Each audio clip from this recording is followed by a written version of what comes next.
आज की क्लास में आप सभी का बहुत बहुत स्वागत है। आइए देखते हैं अगला प्रैक्टिस सेट। इसमें आपके टोटल 80 प्रश्न शामिल हैं।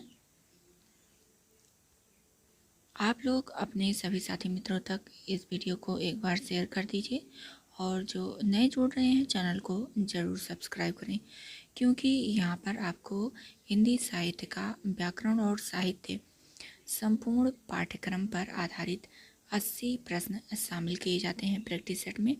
और आगे आपको इसी तरह से प्रैक्टिस सेट देखने को मिलेगा, जो कि आपका बिहार स्टेट के लिए और बीपीएससी टीआरई 3.0 के लिए बहुत ही महत्वपूर्ण है।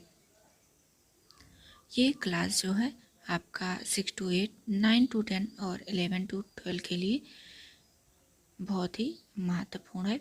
तो आप लोग इस क्लास को अंत तक देखिए और पसंद आए तो लाइक ज़रूर कीजिए। आइए देखते हैं पहला क्वेश्चन क्या है। पहला क्वेश्चन है सुफलक सूत्र का अर्थ है। तो ये जो है इसका अर्थ होता है अक्रूर। आगे देखते हैं क्वेश्चन नंबर 2 है शब्द की परिभाषा है। तो शब्द किसे कहते हैं? तो शब्द जो है एक सार्थक समूह है। आगे देखते हैं क्वेश्चन नंबर 3 है काव्य हेतु कितने प्रकार के हैं?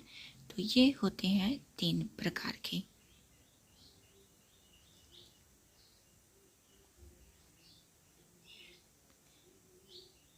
क्वेश्चन नंबर 4 है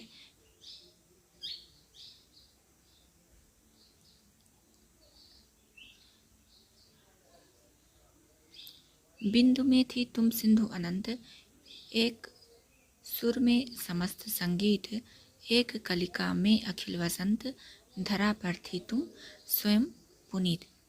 ये जो है पंद का है और इसमें किस प्रकार का काव्य गुण है बताना है। तो इसमें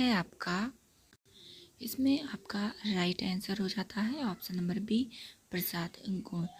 आगे देखते हैं क्वेश्चन नंबर 5 है काव्य का वह गुण जो चित्त में तेज और स्फूर्ति का संचार करता है कौन सा गुण कहलाता है?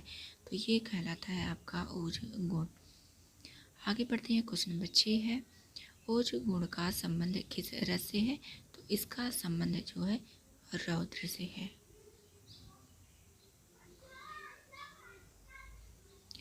आगे देखते हैं क्वेश्चन नंबर 7 है इनमें से किस आचार्य ने काव्य गुणों की संख्या 10 मानी है? तो ये मानी है भरत मुनि ने। इन्होंने 10 काव्य गुण और 10 दोष माने हैं। आगे देखते हैं क्वेश्चन नंबर 8 है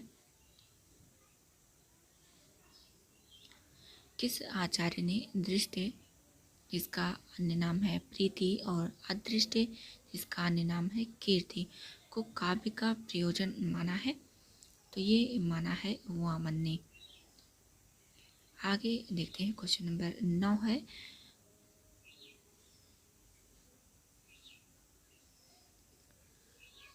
मुख्य अर्थ से भिन्न होते हुए भी उससे कुछ संबद्ध अर्थ प्रकट करने वाली शब्द शक्ति को क्या कहते हैं? तो उसे कहते हैं लक्षणा शब्द शक्ति। क्वेश्चन नंबर 10 है मात्रिक छंदों में मात्रा के कितने प्रकार होते हैं? तो 2 होते हैं लघु और गुरु। क्वेश्चन नंबर 11 देखते हैं अवधि का निजी छंद कौन सा है? तो अवधि का निजी छंद बर्व है। क्वेश्चन नंबर 12 है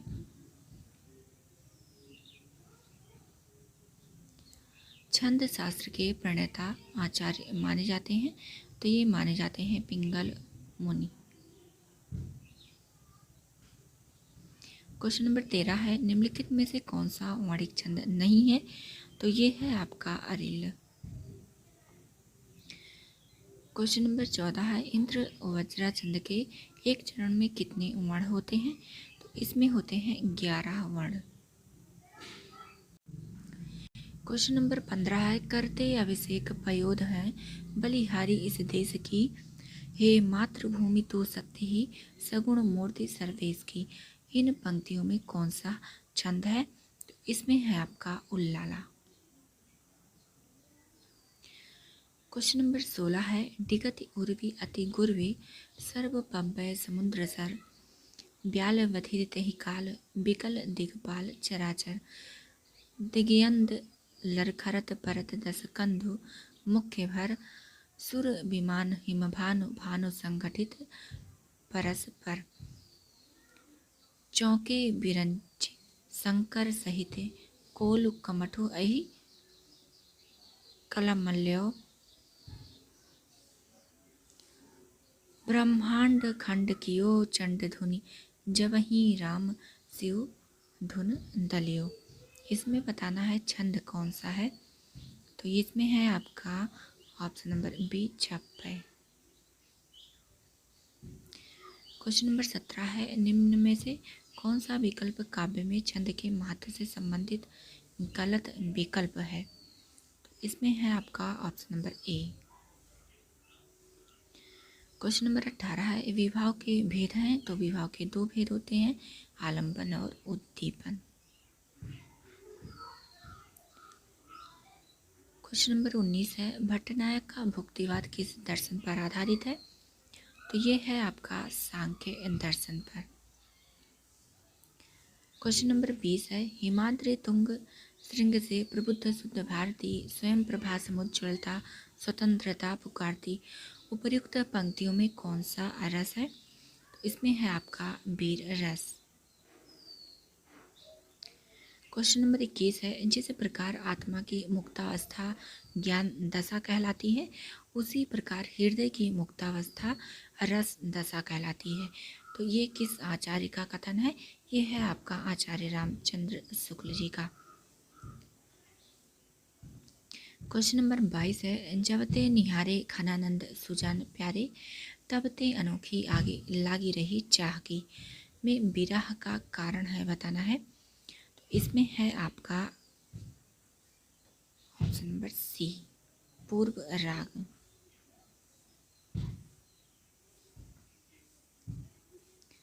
क्वेश्चन नंबर 23 है, स्थायी भाव जब विभाव अनुभव एवं संचारी भावों के योग से आस्वादन करने योग्य हो जाता है, तब सहृदय प्रेक्षक के हृदय में रस रूप में उसका आस्वादन होता है। रस की यह परिभाषा किस विद्वान ने दी हुई है? तो ये है आपका right answer option number A Shyam सुंदर दास।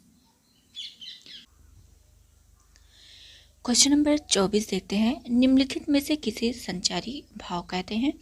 तो संचारी भाव का एक अन्य नाम है व्यभिचारी भाव।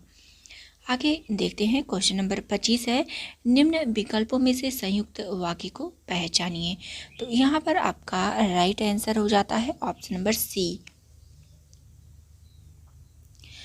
क्वेश्चन नंबर 26 है, निम्न विकल्पों में से उस विकल्प का चयन कीजिए जो दिए गए वाक्य के अनुसार सही संज्ञा पदबंध का विकल्प हो।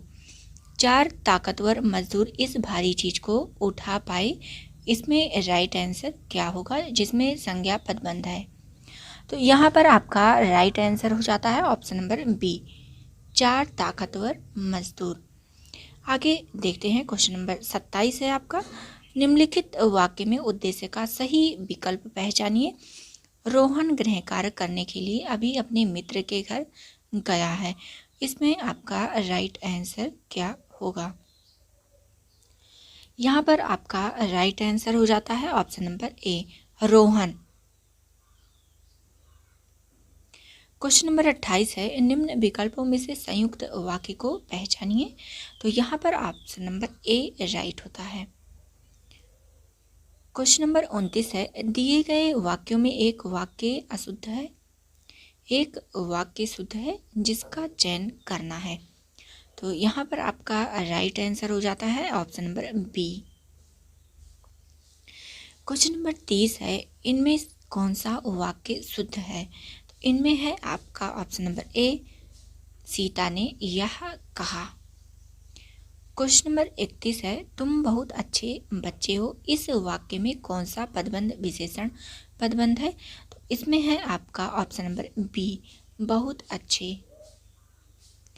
क्वेश्चन नंबर 32 है, इनमें से शुद्ध वाक्य कौन सा है? तो इसमें आपका राइट आंसर हो जाता है ऑप्शन नंबर ए, मेरे प्राण निकल गए। क्वेश्चन नंबर 33 है, साहित्य और जीवन का घोर संबंध है, वाक्य में अशुद्ध अंश बताना है। इसमें आपका राइट आंसर हो जाता है घोर। क्वेश्चन नंबर 34 है, जैसे ही अमृता घर पहुंची वैसे ही संस्कृति चली गई, कैसा वाक्य है? बताना है कि इसमें राइट आंसर क्या होगा। तो यहाँ पर आपका राइट आंसर हो जाता है ऑप्शन नंबर सी, मिश्रित वाक्य। क्वेश्चन नंबर 35 है, उसने खा लिया होगा, अर्थ की दृष्टि से किस प्रकार का वाक्य है? तो ये है आपका संदेहवाचक। क्वेश्चन नंबर 36 है, निम्नलिखित में से संयुक्त वाक्य कौन सा है? तो ये है ऑप्शन नंबर डी, मैंने खाना खाया और मेरी भूख मिट गई। क्वेश्चन नंबर 37 है, जिस पत्तल में खाना उसी पत्तल में छेद करना, कहावत का अर्थ क्या होगा? तो ये है आपका right answer option number B.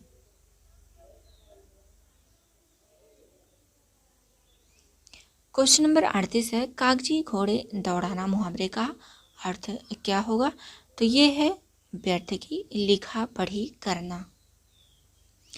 Question number 39 है, खेत रहना मुहावरे का क्या अर्थ है? तो ये है ऑप्शन नंबर ए, शहीद हो जाना या युद्ध में शहीद होना।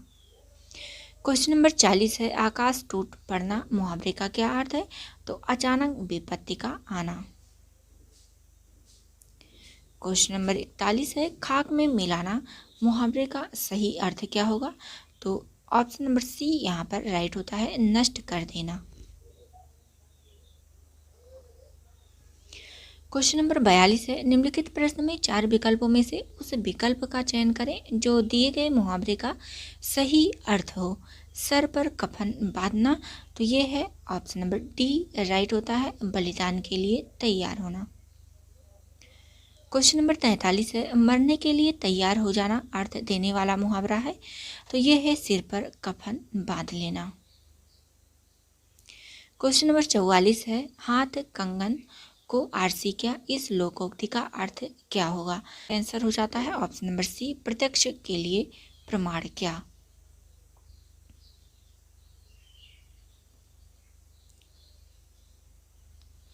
क्वेश्चन नंबर 45 है, सदगति शब्द में समास होगा, तो यहाँ पर आपका राइट आंसर हो जाता है ऑप्शन नंबर ए, तत्पुरुष समास।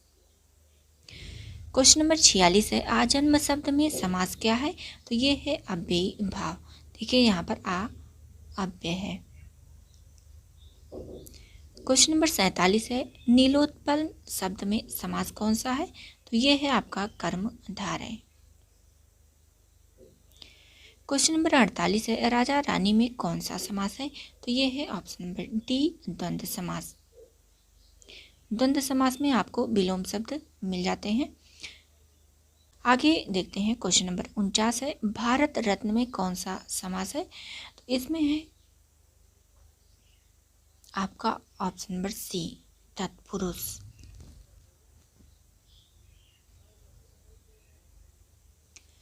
क्वेश्चन नंबर 50 है, मुख चंद्र में समास कौन सा है? तो यह है कर्मधारय समास। क्वेश्चन नंबर 51 है, निम्नलिखित में से सही युग्म का चयन कीजिए। तो यहाँ पर देखिए विग्रह किया गया है और यहाँ पर ये शब्द है, तो बताना है आपका राइट आंसर क्या होगा समास का विग्रह जो किया गया है। यहाँ पर देखिए ऑप्शन नंबर ए राइट होता है। क्वेश्चन नंबर 52 है, जिस समस्त पद में पूर्व या उत्तर पद की बजाय किसी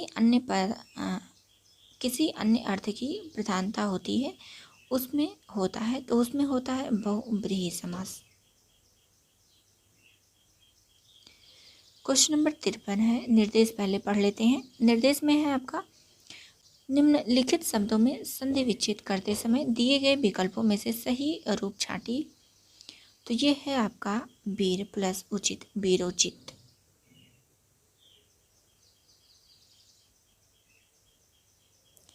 क्वेश्चन नंबर 54 है, अत्यावश्यक में संधि विच्छेद क्या है?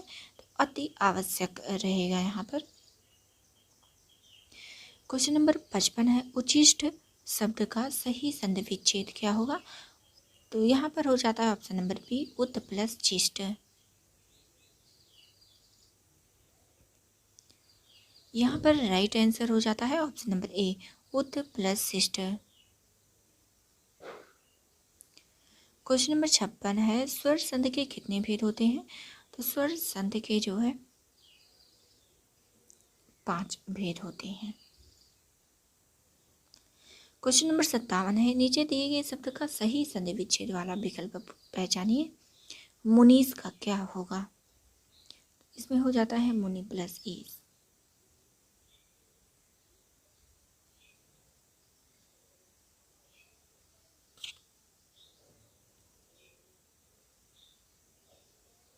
क्वेश्चन नंबर 58 है, यशोदा शब्द में कौन सा संधि है? तो यहाँ पर विसर्ग संधि है।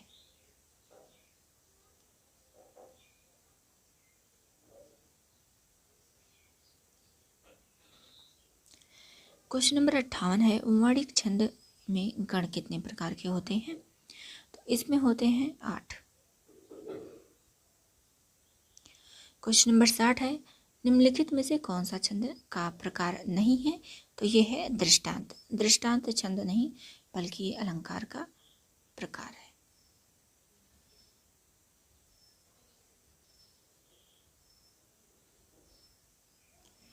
क्वेश्चन नंबर 61 है, किस छंद का प्रथम व अंतिम शब्द एक समान होता है? तो ये होता है कुंडलिया में। कहीं भी अगर आपको उदाहरण दिख जाता है पहला और अंतिम शब्द एक समान है तो वहाँ पर कुंडलिया ही ऑप्शन लगाइएगा, राइट।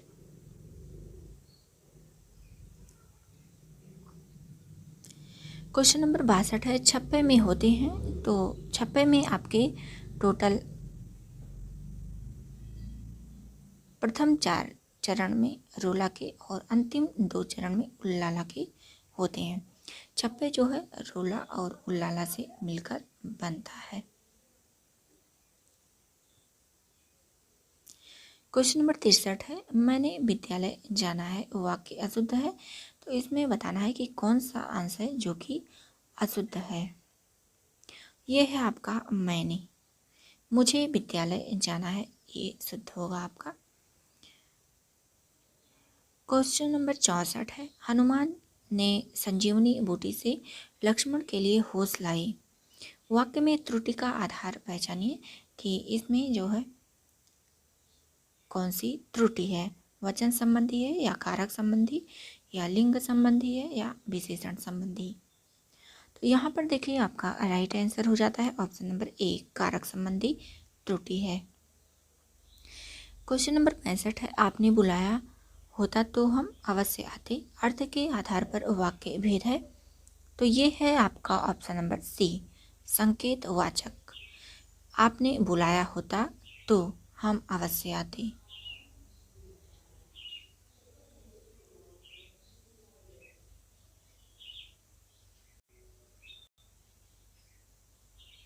क्वेश्चन नंबर 66 है, डॉक्टर ने मरीज को देखा और उसे दवा दी।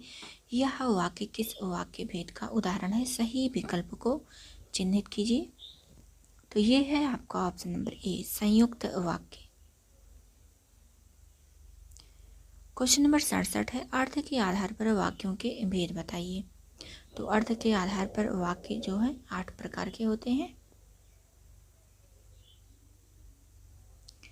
क्वेश्चन नंबर 68 है, जिस सामासिक शब्द में पूर्व पद और उत्तर पद गौण होते हैं और कोई तीसरा पद प्रधान होता है वहाँ कौन सा समास होता है? वहाँ पर आपका बहुव्रीहि समास होगा।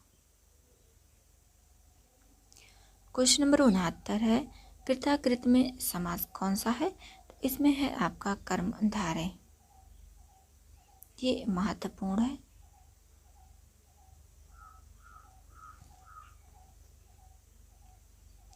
क्वेश्चन नंबर 70 है, आकृतम में कौन सा समास है?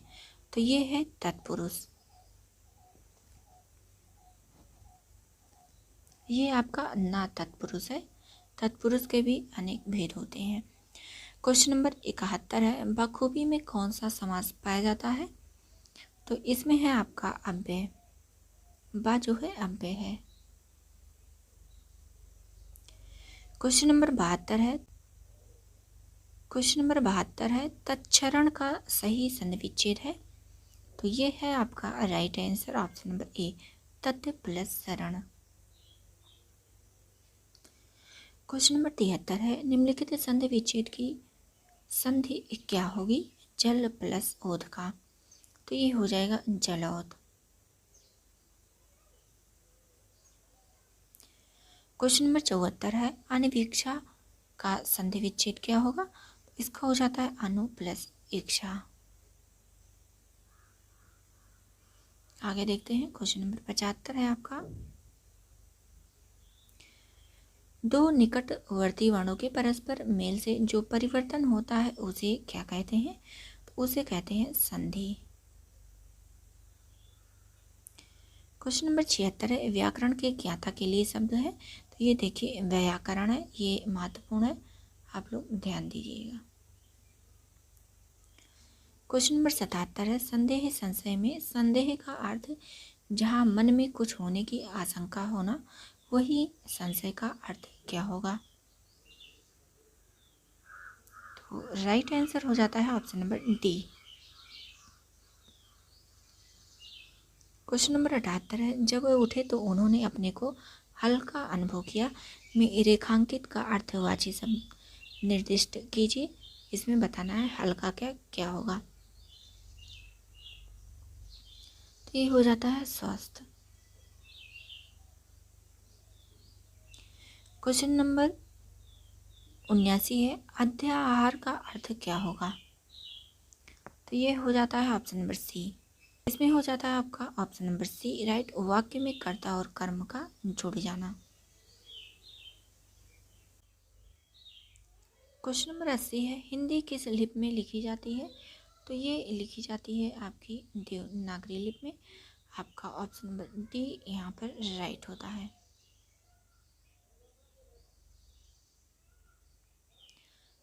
आज के आपके 80 क्वेश्चन कंप्लीट होते हैं। अगर ये क्लास आप सबको पसंद आई हो तो लाइक ज़रूर कीजिए, अपने सभी साथी मित्रों तक शेयर कीजिए, और जो नए जुड़ रहे हैं चैनल को सब्सक्राइब जरूर करें, क्योंकि यहाँ पर आपको 80 प्रश्नों पर आधारित प्रैक्टिस सेट प्रतिदिन देखने को मिलेगा। आज की क्लास यहीं तक, मिलते हैं अगली नई क्लास में।